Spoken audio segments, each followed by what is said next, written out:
Bismillahirrahmanirrahim. Assalamualaikum warahmatullahi taala wabarakatuh. Semua pelajar-pelajar tingkatan 2 yang menonton video ini. Okey, kita dah sampai ke penghujung bab silibus tingkatan 2, iaitu bab ke-13 ya. Make sure you have this book in front of you, and also those who haven't subscribed, please subscribe ya, please, and also share with your friends. Okey, satu lagi sebelum saya lupa, insya-Allah tahun depan akan ada juga tingkatan 3 punya matematik, kalau panjang umur lah, daripada bab 1 sampai habis ya, sampai habis ya, tingkatan 3. Macam ini pun hari ini insya-Allah last sains tingkatan 2. Dalam channel saya juga ada tingkatan 1, tingkatan 2 matematik, memang dah ada. Apa-apa yang nak ulang kaji atau tak ingat ke tak faham ke, you can refer, sebab daripada muka surat 1 sampai habis. Kecuali sometimes dia punya latihan tu saya tak bincang lah, sikit-sikit je saya bincang yang saya agak-agak awak tak faham ya. Okay, and then also selain tu betulkan niat, belajar lillahi ta'ala, and share with your friends please. Okay, so we are in this book, muka surat 268 permulaannya. So tajuknya meteoroid, asteroid and comet. Okey, dalam tempat kita duduk kat dunia ni adalah bumi yang keliling matahari, right? Keliling matahari. Kita yang ketiga you tarik Zuhrah, bumi, kemudian Marikh. Okey, so selain planet yang mengorbit keliling, bukan bentuk bulat, keliling kita ada bulan. Okey, kemudian keliling kita ada bulan, planet-planet lain pun ada bulan ya. Ada yang besar-besar lagi.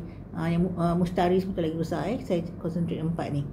Okey, so selain kita ada bulan, ada lagi objek-objek lain. 3 lagi, meteoroid, asteroid dan comet. Mari kita bandingkan apakah meteoroid, apakah asteroid dan apakah comet. Okey, so sebab dia kawasan kita ya, dia mungkin sampai ke bumi ya. So lihat muka surat 269, ada satu meteorit terbesar di dunia. Apakah meteorit? Ialah Tahit Bintang. Kalau masalah panggil shooting star ya, Tahit Bintang ya. Kita tak percayalah, sebab kalau Mak Saleh dia fikir kalau shooting star tu, Tahit Bintang tu, dia akan dia ada ramalan-ramalan dia, so tak payahlah. Tak boleh, kita tak boleh ramal. Apa-apa Allah tentukan ya, kun fayakun, jadi maka jadilah. Dan Tahit Bintang ni boleh jatuh gugur ke bumi. Kalau Mak Saleh kononnya matilah seekor tukang sihir. Seekor sebab tukang sihir ni jahat ya. Allah tak suka, Allah laknat ya, sebab dia mempersekutukan Allah, syirikkan Allah. So paling besar setakat ni adalah meteorit Hobart. Setakat ni, so meteorit ini dikatakan telah jatuh ke bumi kira-kira 80,000 tahun yang lalu. So tak tahulah, lama-lama sangat ni. Kadang-kadang dia orang pun pada kajian arkeologi korek tu, dia kata 80,000 berdasarkan ni, berdasarkan karbon macam-macam lah. Kalau betul-betul, kalau tak perlu beriman ya. Yang mesti beriman ialah Al-Quran. Okay, so this meteorite Hobart ditemui berhampiran Grootfontein, Namibia, di Afrika ya, oleh seorang petani pada tahun 1920 ketika beliau sedang membajak tanah. Petani jumpa. So uniknya hentaman meteorit ini tidak membentuk kawah. Itulah peliknya, sebab lain-lain mesti bila dia jatuh daripada atas dengan laju sampai berapi, tentulah dia berlubang. So Allahualam, saintis percaya hal ini disebabkan oleh pergerakan meteorit ini yang perlahan kerana bentuknya yang lepir. Macam mana tu? Macam gambar tu, lepir. So kalau dia jatuh macam tu, tentulah berlubang, berkawah. Kalau jatuh ke tepi, lagilah dalam. Allahualam. Let's see page 270, kita akan bandingkan. Okay, so dalam sistem suria, jasad-jasad lain yang ada ialah meteoroid, asteroid dan comet. So setelah kita belajar tentang galaksi, okay, banyak gugusan-gugusan berjuta ya. Kemudian ada bintang. Dalam setiap bintang tu pula, tak tahu setiap ke tak, tapi bintang-bintang tu pula ada dia punya planet-planet sendiri. Kita ialah bintang kita matahari dalam galaksi Bima Sakti. Okey, so ada objek 3 ni. Kita lihat yang pertama, kedua, ketiga. Atas sekali meteoroid, kemudian asteroid, kemudian comet. Apa meteoroid? Adalah serpihan batu dan logam. Batu dan logam ya, yang kecil. Dia memang terapung-apung dan bergerak di angkasa lepas. Gambar tu ada, nampak tu? Dia memang ada. Dia macam sampah-sampah di angkasa lepas lah. Ya, so ia adalah meteoroid, serpihan batu dan logam kecil. Okey, bandingkan dengan asteroid, merupakan batuan besar dan logam yang beredar mengelilingi matahari mengikut orbitnya sendiri. Kalau meteorit terapung-apung ada je, untuk asteroid dia memang ada orbit dia keliling matahari. Kalau bumi you tarik keliling matahari, Zuhrah keliling matahari, bumi keliling matahari, dia pun ada juga keliling matahari. Okey, kita lihat mana kedudukannya. Kemudian komet pula ialah jasad kecil yang terdiri daripada campuran ais, gas dan debu. Ini orang lain. Tadi dua-dua meteorit dan asteroid adalah serpihan batu dan logam kecil. Batu-batu dan logam-logam kecil. Itu meteorit. Asteroid pula batuan besar dan logam. Besar sikit lah banding meteorit. Sikit tak tahu setara mana kita lihat. Okey, komet pula dia lain. Lain sebab apa? Dia adalah ais, gas dan debu. Debu beku. Dia beku. Dia tiga ni, ais, gas dan debu beku, bergerak keliling matahari mengikut orbitnya sendiri. Yang tak ada orbit apa? Meteorit, apung. Yang ada orbit asteroid dengan komet. Asteroid and comet. So let's see satu-satu. Page 271 tentang meteorit dulu. Saiz dia beza-beza, ada yang 10 mikrometer, kecil lah. Macam pasir halus ya, dan hingga 1 meter. Kita bayangkanlah ya, depa dengan tangan besar tu ya. So ada yang besar, ada yang kecil. Kemudian daripada batu ada, daripada logam ada. Logam macam apa? Besi yang kita guna untuk buat paku, buat skru dan sebagainya, badan kereta dan sebagainya. Dan nikel, besi dan nikel. Okey, kemudian mana datangnya meteorit ni? Dia terpecah-pecah, terserpih-serpih daripada apa? Asteroid dengan komet. That's why tak apa-apa, dia terpisah daripada kumpulan dia. Sebab asteroid, komet dia ada orbit sendiri. So this meteorit dia terpecah-pecah, dia terapung-apung.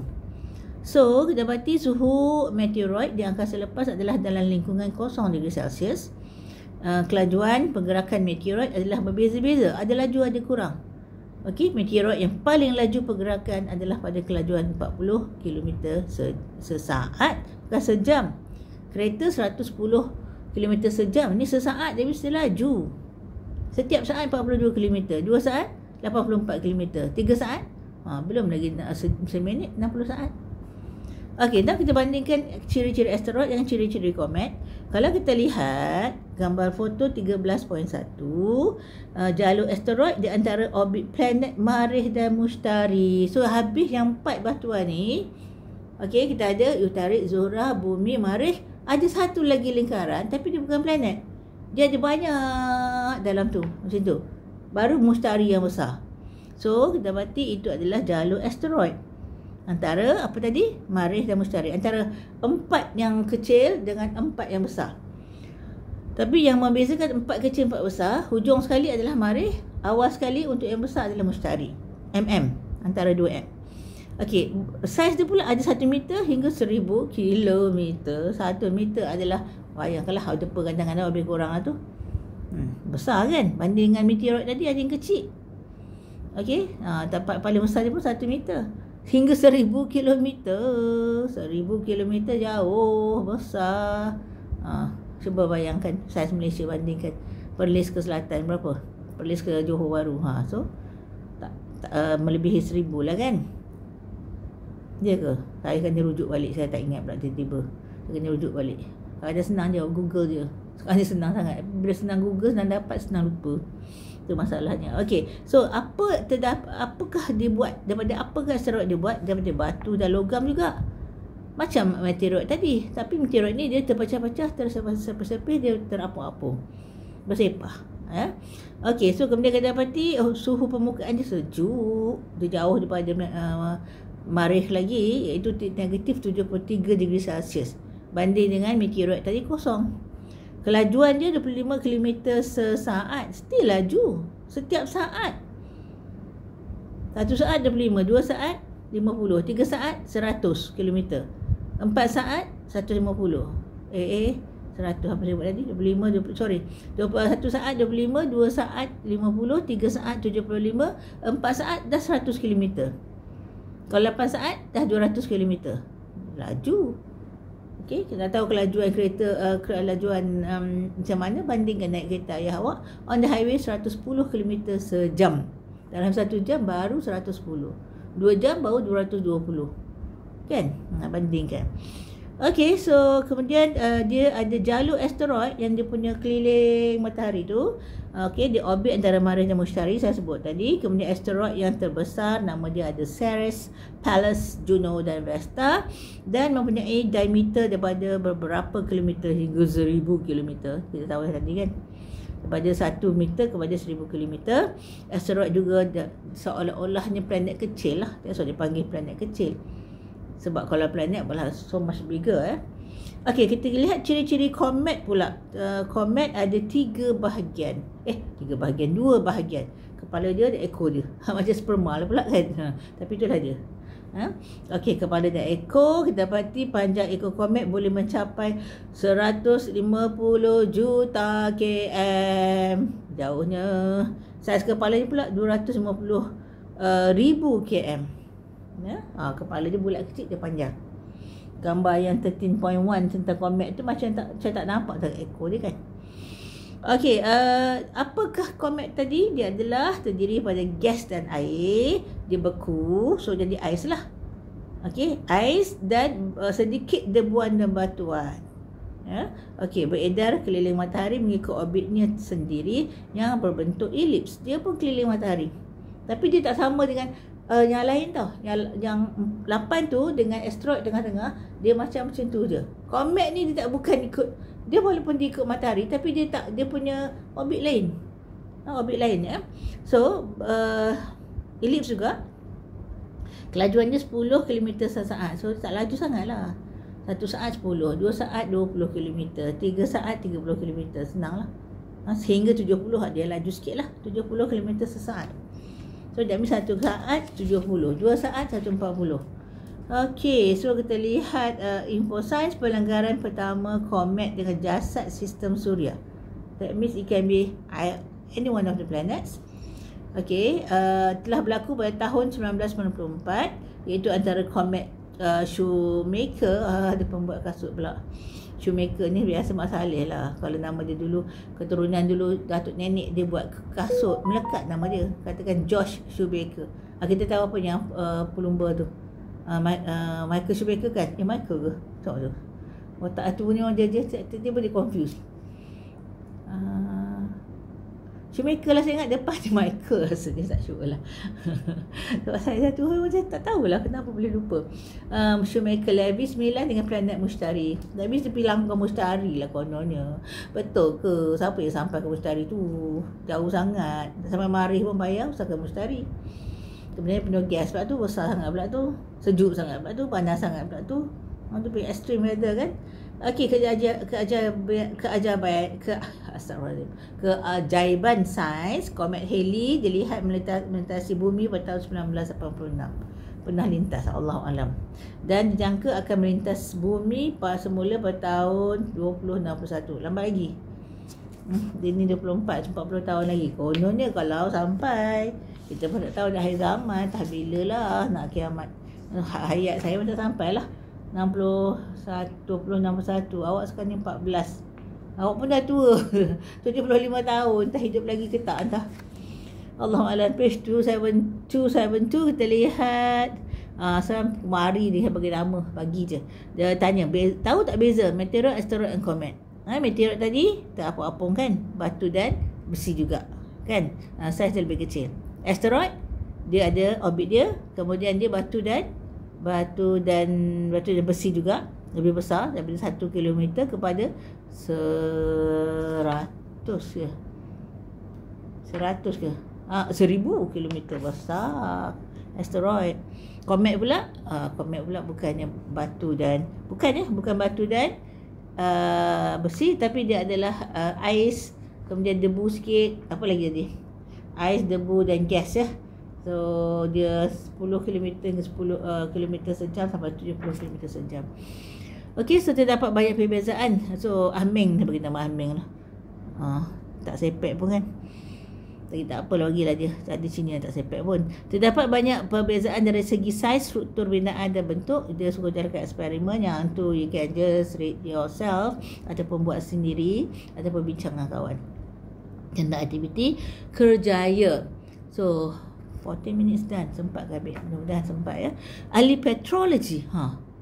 Perbuatan petrologi, logi ialah kajian. Ya, petrologi ialah kerjaya dalam salah satu bidang geologi yang mengkaji asal usul komposisi, struktur dan perubahan batuan.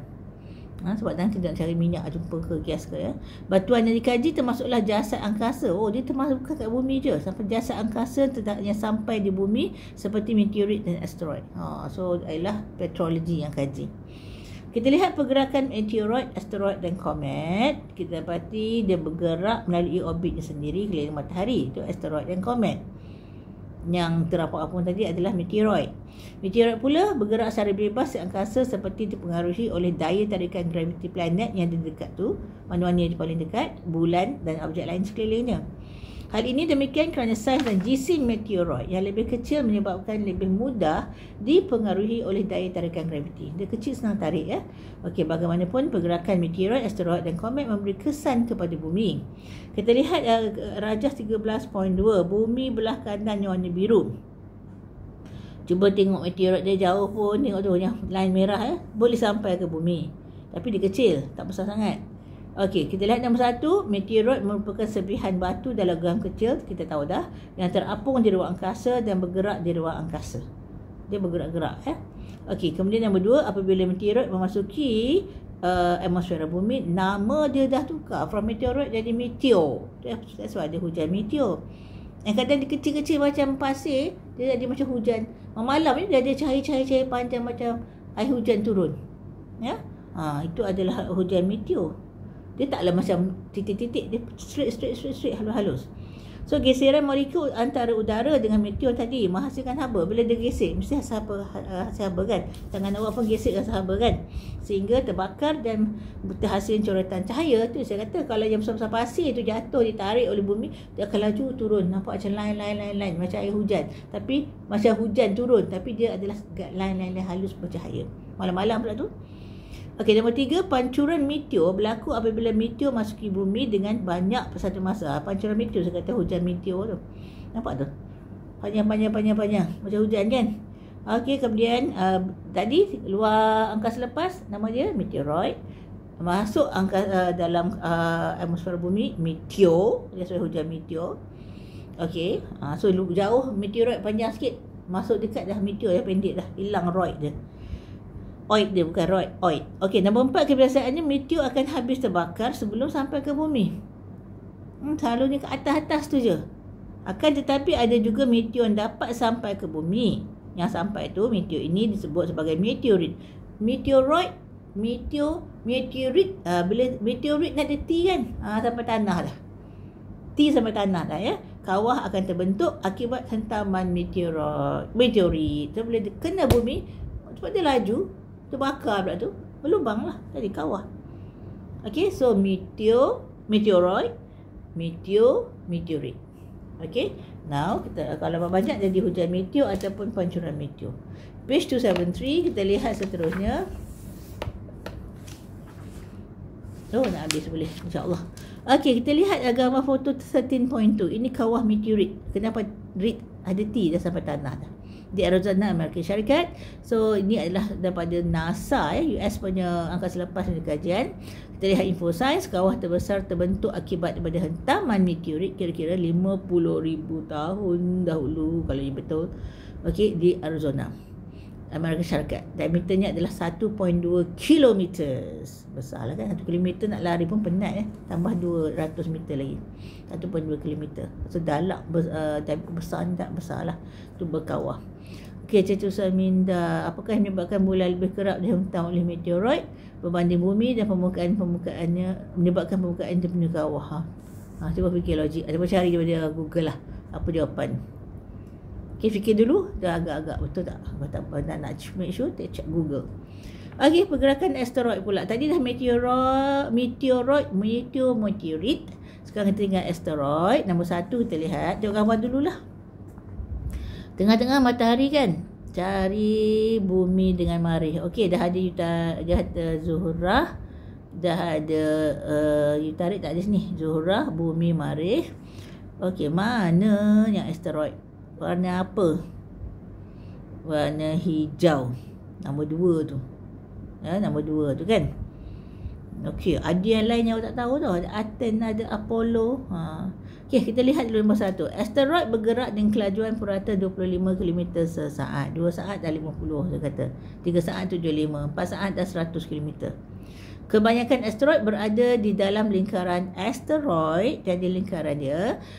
Akan tetapi terdapat juga orbit asteroid yang berada di luar lingkaran asteroid seperti Apollo, Amor dan Aten. Tengok Myanmar tu. Myanmar bahasa apa? Mana tak ingat yang I love you. My love tu Myanmar. Apollo, Amor dan Aten. So, tu ada gambar tu. Yang hijau tu nama dia Amor. Yang merah tu nama Apollo. Yang Aten tu yang dekat dengan bumi. All the time warna kuning tu. Dia tak orbit betul-betul macam bumi, macam Mars semua. Dia punya orbit tu macam almost bulat sikit, lain sikit. Ya, so itu adalah Aten. Ada 3, Apollo, Amor, Aten. 3A's. A cube. Apollo, Amor, Aten. Kenapa saya sebut tentang yang Myanmar tu, nak bagi awak ingat Amor tu ya. Apollo nama roket yang konon-konon mendarat di bulan. Ya, Aten. Nama Fatin. Okey, bolehlah. Apollo, Amor, Aten. Dah sama 1. Number 2. Orbit-orbit yang berada di luar lingkaran asteroid ini boleh berhampiran atau bersilang dengan orbit bumi. Okey, bumi gerak pusing, matahari, dia pun gerak juga, tapi dia boleh bersilang. Jalan tu bersilang maksudnya. Okey, so bila macam tu, terlihat 3, pelanggaran boleh berlaku antara asteroid dan bumi sebab dia bersilang tadi. Macam jalan raya, kalau bersilang, boleh terlanggar kan? Pada titik persilangan atau lintasan berhampiran orbit bumi dan orbit asteroid. Boleh berlaku. Okey, pelanggaran dengan nombor 4 ya. Pelanggaran dengan asteroid yang bersaiz besar boleh menyebabkan kemusnahan kehidupan di bumi. Okey, dia kena jatuh kan atas Israel konon. Saya sejak tu. Jatuh meteor atas Israel, hancur habis. Israel kapet bombing dekat Gaza pun tak mati semua juga. Allah tak izinkan. Ada yang dapat syahidah. Tapi dapat nikmat mati yang sangat nikmat. Tak macam kita mati yang kalau tak mati syahid lah. Mati yang menyakitkan ya. Sangat menyakitkan hadis Nabi. Nabi pun demam-demam kan. Okey, so itu adalah tentang asteroid. Kita lihat tadi 13.3 pergerakan asteroid. Gambar foto 13.3, asteroid dikatakan menjadi salah satu faktor kepubusan dinosaur. Allahu alam. Dan kita lihat info sains tentang ahli paleontologi. Tadi ahli petrologi. Logi means kajian ya. Ahli yang buat kajian tentang paleonto. Jadi tambah logi kajian. Tadi petro tambah logi. Okey, mempunyai kepupusan dinosaur disebabkan oleh pelanggaran asteroid bersaiz 10 km dengan permukaan bumi. Dia pun kata ahli paleontologi mempercayai, it's not definite 100%, tak pasti, tapi dia kata mungkin. So mempercayai. Okey, kita lihat muka surat 274. 274 pergerakan komet pula. Dah belajar tentang meteoroid, dah belajar tentang asteroid, sekarang komet. Okey, lihat rajah 13.4, matahari tengah-tengah, kita ada bumi. Cuba tengok komet punya orbit. Orbit komet ni, okey, dia tak kena dengan, tak bersilang dengan bumi. Kalau tadi asteroid, tengok balik, asteroid dia ada yang bersilang dengan bumi punya orbit kan, tu yang ada titik persilangan, dia boleh menghentam tu sampai konon-kononnya terhapus dinosaur. Tapi kalau muka surat 274 ni, dia tak hampir. Bukan tak hampir, sorry. Dia tak berlaga, tak ada line, tak ada jalan dia berlaga. So lihat nombor 1. Komet bergerak pada julat kelajuan antara 10 hingga 70 km sesaat. Still remember sesaat bukan sejam ya. Kebanyakan komet berasal dari lingkaran Kuiper dan awan Oort. Tengok Kuiper tu. Kuiper tu lagi dekat dengan bumi berbanding awan Oort. Awan Oort ni macam bulat je, yang biru besar tu. Kuiper tu dia memang orbit lah. Okey, dalam tu dia gerak. Nombor 2, apabila komet menghampiri matahari, okey, komet semakin laju. Sebab tarikan graviti lah tu. That means bila dekat matahari panas tak? Okey, panas. So dia apa jadi? Dia mencair. So bila dia mencair, cahaya tu, kita nampak lah cahaya core dia. Cahaya core dia tadi kan? Okey, dia asam betul. Nombor 3, ekor komet sentiasa dalam keadaan tentulah menjauhi matahari. Sebab dia bergerak ke arah matahari. Tentulah yang belakang untuk ekor dia. Disebabkan tiupan angin suria dari matahari. Form 3 akan belajar. Matahari pun ada angin rupanya. Nama dia angin suria. Kita mungkin kena pada tahun 2024 ni mengikut kajian-kajian sains. Tapi macam mana kesannya kat bumi nanti tak tahulah. Mungkin kita akan kemarau lama, mungkin kita akan tak cukup makanan. Memang sangat menakutkan. Doalah Allah selamatkan kita. Jangkaan je, manusia punya jangkaan. Allah kata belum. Bila Allah alam. Okey, nombor 4, tarikan graviti planet luar yang kuat menyebabkan komet mudah terkeluar dari orbitnya. So banyak dia bergerak antara planet, so dia tertarik pun ada. Kalau dia terlepas terus, dia capai apa dia ni meteoroid. Kalau tidak dia jadi komet biasa. Dan meteoroid pun dia susah sebab dia ais. Dia akan cair juga. Allahu alam. Okey, nombor 5, komet yang terkeluar dari orbit berisiko untuk berlanggar dengan bumi. So kalau dia terkeluar, itu yang boleh terlanggar bumi. Tapi taklah sebahaya kalau meteor, kalau asteroid dan meteorit. Okey, berlanggar bumi dan kelajuan yang tinggi. So activity 13.2 you can do yourself kalau minat nak buat. Kemudian melindungi bumi daripada hentaman asteroid, because they expect macam dulu konon yang terhapus dinosaur. So sekarang ni dia orang nak lindung bumi supaya dia orang tak takut terhentam asteroid. Dan apa yang dekat bumi matilah. Takut sangat mati orang kafir ni. Macam tu lah tentera jahat tu. Dia takut sangat nak mati. Tu dia orang panggil penakut gila. Sampai senang saya kata macam dia fish, dia tangkap aja, tarik aja daripada dia punya kereta kebal tu. Tentera kita, tentera mujahidin boleh tarik keluar aja macam tu. Dia orang penakut sampai dia orang panggil tentera Pampers. Memang DNA dia Allah buat. Dia penakut tau, penakut gila. That's why dia kena sokongan daripada US, sokongan dunia untuk nak hentam satu daerah kecil je, Gaza tu. Tapi dia sokongan dunia, separuh dunia menyokong dia. Bayangkan, kita punya pemimpin Islam pun takat kutuk-kutuk tak buat apa. Padahal saudara seakidah kita dah 20,000 lebih yang mati syahidah. Termasuk kanak-kanak yang separuh daripada tu dalam masa 3 bulan. Astagfirullahalazim. Sedih. Kalau tengok gambar-gambar kanak tu sedih. Bersyukurlah awak kat sini. Awak selamat, sihat, cukup makan, cukup tidur, boleh belajar. Itu pun malas nak belajar lagi. Belajar ilmu ni ada keberkatan kita belajar. Allah suka kita belajar. Supaya kita lebih kuat, lebih pandai, lebih hebat daripada dia orang. Dia orang tu penakut. Kita ni tahu tak? DNA kita DNA berani tau. Bukan penakut. Sampai ada perkataan amok. Tak ada bangsa lain ada amok. Kita ni baik. Kalau teruk sangat kita boleh mengamuk. Tak fikir dah. Kau mengamuk kerana Allah tak apa. Kau mengamuk bodoh-bodoh, sia-sia berarti kata mengamuk kerana Allah nak melawan musuh Allah, tak apa. Okey, so kita cakap tentang hentaman asteroid tadi. Para saintis sentiasa membuat pemantauan terhadap asteroid di angkasa. Okey, untuk memastikan orbit asteroid berada pada jarak yang selamat dari orbit bumi. So dia orang takut dia sampai. Dia takut mati. Kita yalah kena usaha dari Islam. Tapi kalau dah sampai masa sampai ajal mati, nak macam mana? As long as kita mati tu dalam husnul khatimah, kematian yang baik yang boleh masuk syurga. Tak naklah mati keadaan orang lain yang jahat ya. Ada orang Islam mati tengah minum arak, ada orang Islam mati tengah berzina, ada orang Islam mati yang tengah mensyirikkan Allah dalam kereta berlanggar ke apa ni, nauzubillah ya.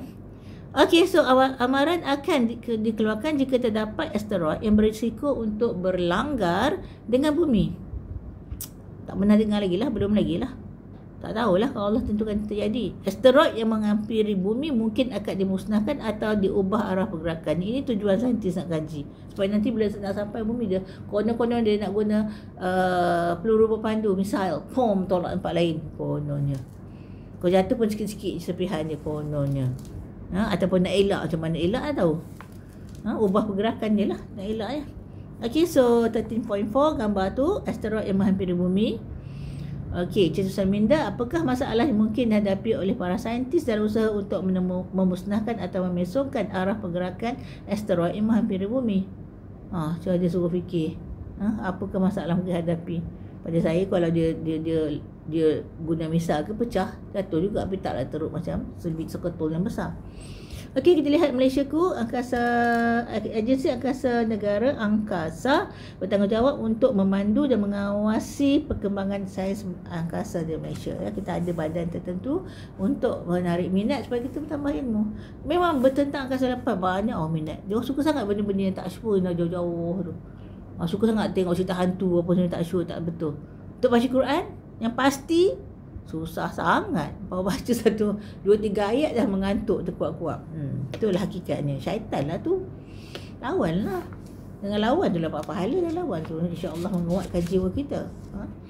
Untuk melahirkan kita punya impi yang sangat tinggi untuk masuk syurga Firdaus. Fikir yang tertinggi. Okey, kita habis. Alhamdulillah. Mudah-mudahan bermanfaat. Dan also next year yang form 2 ni jadi form 3 bolehlah ikut sains pula. Kalau ikut sikit di awal tak terasa sangat. Jelah habis sains, matematik ada tahun depan. Sebab form 1, form 2, form 1, form 2 matematik dah ada dalam channel saya. Form 1, form 2, form 3 sains dah ada. So yang tengok form next year, kalau nak tuition science free, buka channel saya, tengok daripada awal sains form 3 sampai habis ada. So ikut sikit. Seminggu ambil lah 2. 2 ke, kalau dah cuti ambil 1 ke, nanti awak akan habis cepat. Kalau belajar dulu daripada sekolah, cikgu terangkan dah faham dah. Tapi jangan sombong pula kata awak dah tahu. Ada ilmu lain pula. Ada ilmu walaupun bab yang sama, ilmu lain yang cikgu-cikgu tu bagi. Jangan sombong. Kalau sombong cikgu tak ada keberkatan ilmu, tak dapat, hilang dia. Okay, so that's all for today. Please subscribe untuk yang seterusnya, dan juga yang lepas-lepas pun senang nak cari. Okay, and share with your friends supaya lebih ramai yang bermanfaat. Mudah-mudahan itu semua pahala untuk awak yang share, dan juga pahala untuk saya lah kan. Mudah-mudahan itu jadi ilmu manfaat untuk saya bila saya mati nanti. Don't forget to doakan untuk saya, dan juga supaya selamat dunia akhirat lah, dan sihat lah. Dah umur tua ni, asyik tak sihat je. Tadi pun kan ada yang tak ingat lah apalah dah tua ni. Tapi ilmu tu tetap ada, Allah bagi. Alhamdulillah. Nak jaga otak baca Quran banyak.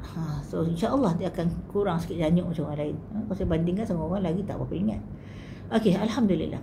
Okey, so that's all. Jaga solat, jangan tak jaga 5 kali sehari. Janganlah subuh tinggal ke apa tinggal, isyak tinggal ke. Jaga solat, itu yang utama. Mudah-mudahan itu akan dihisap awal dan kita lepas cemerlang. Yang tu taat ibu bapa. Itu adalah sebab redha Allah terletak pada redha ibu bapa. Taat ibu 2 kali, hadis tu baru bapa kan. So nak selamat dunia akhirat, taat ibu bapa. Sentiasa doa untuk mereka, mudah-mudahan murah rezeki, banyak doa untuk mereka, jaga mereka ya. Mereka dah jaga awak sampai baik daripada kecil. Kalau tak jaga, ada je tak nafikan berapa peratus sangat, 0.000 berapa peratus tu ada yang sometimes dia mengenai anak sendiri pun adalah. Na'udzubillah ya, insya-Allah semua awak ni taklah pun, mudah-mudahan. Okey, dan also hormati guru-guru, hormati lebih tua, sayangi lebih muda, mudah-mudahan cantik akhlak kita di sisi Allah. Okey, dan manusia pun suka. Bukan sebab kita nak orang suka je, kita nak Allah suka sebenarnya. Okey, that's all today. Assalamualaikum warahmatullahi taala wabarakatuh. Hingga berjumpa di sesi yang tahun depan punya. Awak form 3 lah by that time. Mungkin bulan 3 ke, bila buka sekolah ni saya mula, ataupun lambat sikit ke, tengoklah. So assalamualaikum warahmatullahi taala wabarakatuh. Subhanakallah. Dah lupa satu lagi. Doa, boikot dan juga infak ya. Ya, okey. Subhanakallah.